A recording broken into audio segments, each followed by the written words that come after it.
हरे कृष्णा सभी को। आप सबका एक बार और स्वागत है श्रीमद् भागवतम के क्लास में। लगभग हम 2 चैप्टर कर चुके हैं कैंटो नंबर 4 के। आज चैप्टर नंबर 3 स्टार्ट करना है जिसका शीर्षक है श्री शिव तथा सती का संवाद। लेकिन इसको प्रारंभ करने से पहले हम भगवान श्री कृष्ण की प्रार्थना करेंगे। तो सभी लोग अपने दोनों हाथों को जोड़ लें और भगवान श्री कृष्ण की प्रार्थना करें। ओम नमो भगवते वासुदेवाय। जन्माधस्य यतो अन्व्यादितरश्चार्थभिज्ञस्वराट् तेने ब्रह्महृदायादिकव्ये मुह्यन्ते सूर्याः तेजो वारिमृदां यथ विनिमयो यतते सर्गो मृषा धाम्ना स्वेन सदा निरस्कुहकं सत्यं परं धीमहि। नारायणं नमस्कृत्य नरं चैव नरोत्तमं देवीं सरस्वतीं व्यासं ततो जयमुदीरये। हरे कृष्णा कृष्णा कृष्णा हरे हरे, हरे राम राम राम हरे हरे। हरे कृष्णा। अब चैप्टर नंबर 3 स्टार्ट करते हैं जिसका शीर्षक है श्री शिव तथा सती का संवाद। मैत्रेय उवाच। अब मैत्रेय मुनि बोलते हैं, सदा विद्विष्य तोरेवं कालो वैध्रियमाणयो जामातुः शूरस्यापि सुमहानति चक्रमे। मैत्रेय मुनि आगे कहते हैं, इस प्रकार से जमाता शिव तथा ससुर दक्ष के बीच दीर्घ काल तक तनाव बना रहा।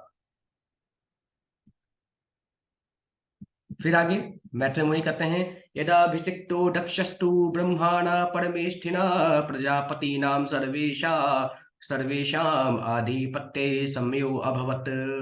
मैत्रेय मुनि कहते हैं, ब्रह्मा ने जब दक्ष को समस्त प्रजापतियों का मुखिया बना दिया तो दक्ष गर्व से फूल उठा, अहंकार आ गया उनके अंदर। फिर आगे मैत्रेय मुनि कहते हैं, इष्ट्वा स वाजपेयेन ब्रह्मिष्ठान न भूय च बृहस्पति सवम नाम समारे भे क्रतु उत्तमम। मैत्रेय मुनि कहते हैं, दक्ष ने वाजपेयी नामक यज्ञ प्रारंभ किया और उसे अत्यधिक विश्वास था कि ब्रह्मा जी का समर्थन तो प्राप्त होगा ही। तब उसने एक अन्य महान यज्ञ किया जिसे बृहस्पति सब कहते हैं।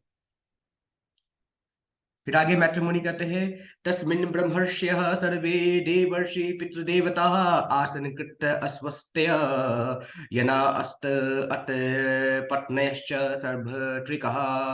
मैत्रेय मुनि कहते हैं, जब यज्ञ संपन्न हो रहा था, ब्रह्मांड के विभिन्न भागों से अनेक महर्षि, ब्रह्मर्षि, मुनि, पितृकुल के देवता तथा अन्य देवता आभूषणों से अलंकृत अपनी अपनी पत्नियों सहित उसमें सम्मिलित हुए।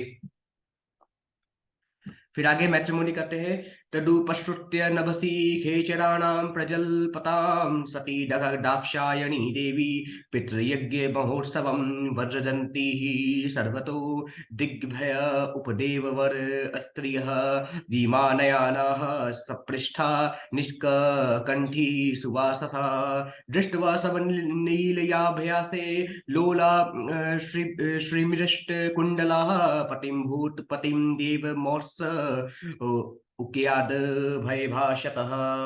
मैत्रेय मुनि कहते हैं, दक्ष कन्या साध्वी सती ने आकाश मार्ग से जाते हुए स्वर्ग के निवासियों को परस्पर बातें करते हुए सुना कि उसके पिता द्वारा महान यज्ञ संपन्न कराया जा रहा है। जब उसने देखा कि सभी दिशाओं से स्वर्ग के निवासियों की सुंदर पत्नियां, जिनके नेत्र अत्यंत सुंदरता से चमक रहे थे, उसके घर के समीप से होकर सुंदर वस्त्रों से सुसज्जित होकर तथा कानों में कुंडल एवं गले में लाकेट युक्त हार से अलंकृत होकर जा रही हैं, तो वह अपने पति भूतनाथ के पास अत्यंत उद्विग्नता पूर्वक गई और इस प्रकार बोली।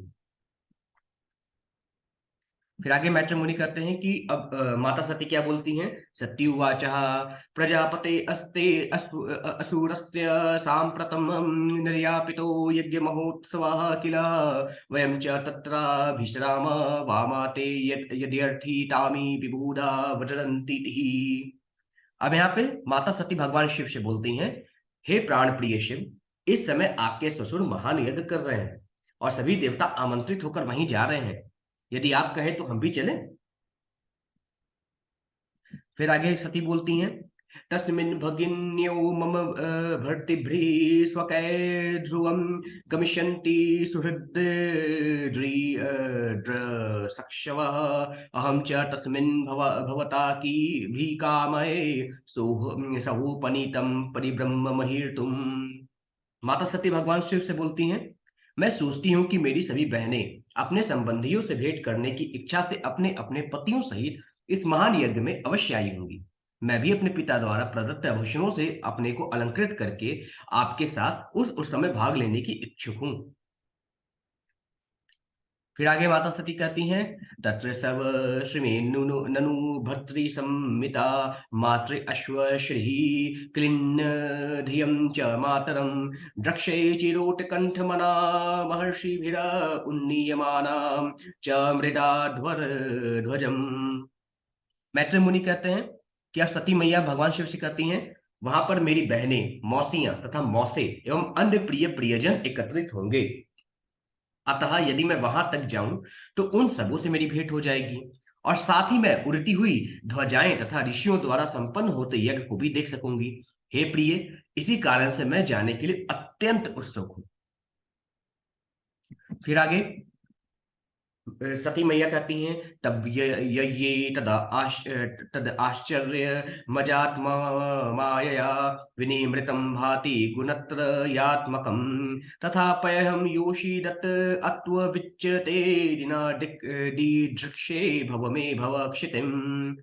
अब यहाँ पे मैत्री मुनि कहते हैं कि मैया सती भगवान शिव से कहती हैं, यह दृश्य जगत त्रिगुणों की अंतःक्रिया अथवा परमेश्वर की बहिरंगा शक्ति की अद्भुत सृष्टि है। आप इस वास्तविकता से भली भांति परिचित हैं, किंतु मैं तो अबला स्त्री हूं और जैसा आप जानते हैं कि मैं सत्य से अनजान हूं, अतः मैं एक बार फिर से अपनी जन्मभूमि देखना चाहती हूँ प्रभु, देखना चाहती हूँ प्रिय।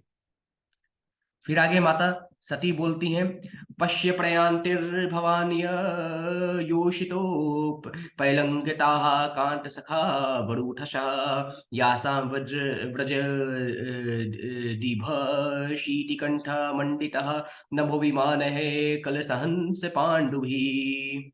अब मैया कहती हैं, हे अजन्मा, हे नीलकंठ, न केवल मेरे संबंधी वरन अन्य स्त्रियां भी अच्छे अच्छे वस्त्र पहने और आभूषणों से अलंकृत होकर अपने पतियों तथा मित्रों के साथ जा रही हैं। जरा देखो तो कि उनके श्वेत विमानों के झुंडों ने सारे आकाश को किस प्रकार सुशोभित कर रखा है। फिर आगे मैया बोलती हैं, कथम सुतायाः पितृगृहेह कौतुकं निशम्य देह सुरभ्रय ने अंगते अनाहुता अप्यभियन्ति सौहृदं भर्तु गुरुदेह कृतश्च केतनाम। माता बोलती हैं, हे देवश्रेष्ठ, भला एक पुत्री का शरीर यह सुनकर कि उसके पिता के घर में कोई उत्सव हो रहा है विचलित हुए बिना कैसे रह सकता है। यद्यपि आप यह सोच रहे होंगे कि मुझे आमंत्रित नहीं किया गया है, किंतु अपने मित्र, पति, गुरु या पिता के घर बिना बुलाए भी जाने में कोई हानि नहीं होती है। अब आगे मैया कहती हैं, तन्मे प्रसीदे दमर्त्य वांछितं कर्तुं भवान् कारुणिको बताहर्ति तव्यात्मनो अधीर अहम अद्भ्रच शुक्षा निरूपिता मानु गृहाण याचिता। माता कहती हैं, हे अमर शिव, कृपया मुझ पर दयालु हो और मेरी इच्छा को पूरी करें। आपने मुझे अर्धांगिनी के रूप में स्वीकार किया है, अतः मुझ पर दया करके मेरी प्रार्थना स्वीकार करें। फिर आगे मैत्री मुनि बोलते हैं, ऋषिरुवाचः एवं गिरित्रः प्रिययाभिभाषितः प्रत्यभयधत्त प्रहसन् सुहृत् प्रियः संस्मारितो मर्मभिदः कुवागिषुण यानः को विश्वसृजां समक्षतः। अब मैत्री मुनि कहते हैं, इस प्रकार अपनी प्रियतमा द्वारा संबोधित किए जाने पर कैलाश पर्वत के उद्धारक शिव ने हंसते हुए उत्तर दिया, यद्यपि उसी समय उन्हें विश्व के समस्त प्रजापतियों के समक्ष दक्ष द्वारा कहे गए दोषपूर्ण मर्मभेदी शब्द स्मरण हो आए। फिर आगे भगवान शिव बोलते हैं, श्री भगवानुवाचः तव्योदितं शोभनमेव शोभने अनाहुता अप्यभियन्ति बन्धुषु ते यद्यनुत पारित दोषदृष्टयो बलीयसानात् मयमदेन मन्युनः। अब यहाँ पे भगवान शिव कहते हैं, हे सुंदरी, तुमने कहा है कि अपने मित्र के घर बिना बुलावे जाया जा सकता है, ये सच है, किंतु तब जब वह देहात्म बोध के कारण अतिथि में दोष न निकाले और उस पर क्रुद्ध न हो, तब जाया जा सकता है। फिर आगे प्रभु बोलते हैं, विद्यात पोवित वपु वरयः कुलः सताम गुणः शरी भर सत्य में तरह अस्मृतो हतायाम वृतमान दूरदृशः स्तब्धा न पश्यन्ति ही राम भूयसाम। अब भगवान शिव कहते हैं, यद्यपि शिक्षा, तप, धन, सौंदर्य, यौवन और कुलीनता यह 6 गुण अत्यंत उच्च होते हैं, किंतु जो इनको प्राप्त करके मदांध हो जाता है और इस प्रकार वह सद्ज्ञान खो बैठता है, वह महापुरुषों की महिमा को स्वीकार नहीं कर पाता। फिर आगे भगवान शिव कहते हैं, नैतादृशानां स्वजन्यवयपेक्षयः गृहान् प्रतीयाद नवस्थितात्मा आत्मानां ये अभ्यागतान् वक्र धिया भिक्षते आरोपित भ्रुभिर्मर्षणा शिविः। मैत्री मुनि कहते हैं कि अब भगवान शिव माता सती को कहते हैं, मनुष्य को चाहिए कि वह ऐसी स्थिति में किसी दूसरे व्यक्ति के घर न जाए, भले ही वह उसका संबंधी या मित्र ही क्यों ना हो। जब वह मन से शुद्ध हो और अतिथि को तनी हुई भ्रिकुटियों एवं क्रुद्ध नेत्रों से देख रहा हो, तब उसे बिन बुलाए कभी नहीं जाना चाहिए, चाहे वो पिता ही क्यों ना हो। अब आगे भगवान शिव कहते हैं, तथा ऋभिर्न व्यतते शीलिमुखः शेते अद्रितांगो हृदयेन दूयतः स्वानां यथा वक्रधियां दुरुक्तिभिरः दिवानिशं तपयति मर्मताडितः। मैत्रेय मुनि कह रहे हैं कि भगवान शिव माता पार्वती को कहते हैं, यदि कोई शत्रु के बाणों से आहत हो तो उसे उतनी व्यथा नहीं होती जितनी कि स्वजनों के कटु वचन से होती है, क्योंकि वह पीड़ा दिन रात हृदय में चुभती रहती है। शत्रु के बाण तो एक बार मारते हैं, परंतु अपनों के बाण बार बार घात करते हैं और इंसान मरता भी नहीं है। फिर आगे यहाँ पे भगवान शिव कहते हैं, व्यक्तम व्यक्तम तमुक्त कृष्ण गते प्रजापते प्रियात्मजाना मसी शुभ्रू मे मतः तथापि मानम न पितु प्रपत् सयसे मदाश्रयात् कः परितप्यते यतः। अब यहाँ पे भगवान शिव कहते हैं, हे शुभ्रांगिनी प्रिय, यह स्पष्ट है कि तुम दक्ष को अपनी पुत्रियों में सबसे अधिक प्यारी हो, तो भी तुम उसके घर में सम्मानित नहीं होगी, क्योंकि तुम मेरी पत्नी हो। उल्टे तुम्हें ही दुख होगा कि तुम मुझसे संबंधित हो। अब आगे भगवान शिव क्या कहते हैं माता को, वो हम कल देखेंगे। आज के लिए बस इतना ही। सभी को हरे कृष्ण।